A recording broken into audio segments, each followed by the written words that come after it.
Just cool on the beat.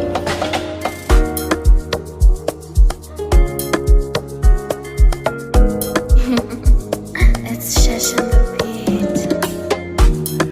Waƙar Shalelena ɗaya ce daga cikin sabuwar waƙar da fitacce ko in ce matashin mawaƙin nan Auta MG yake shirin sakewa a cikin wannan shekara ta 2022.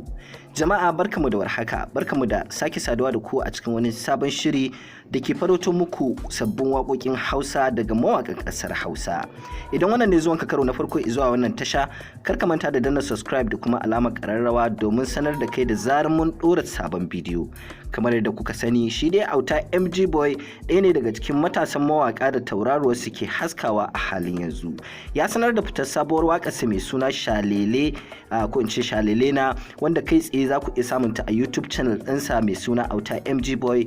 Ku tabbatar kun danna masa subscribe domin samun ita wannan waƙar da ma sauran waƙoƙinsa da ke cikin sabon album ɗinsa mai suna Garin So, waɗanda suka haɗa da Zaki Uban Maza, Tsintuwa da dai sauransu. Ci gaba da kasancewa da wannan tasha don samun batutuwa dangane da mawaƙan ƙasar Hausa.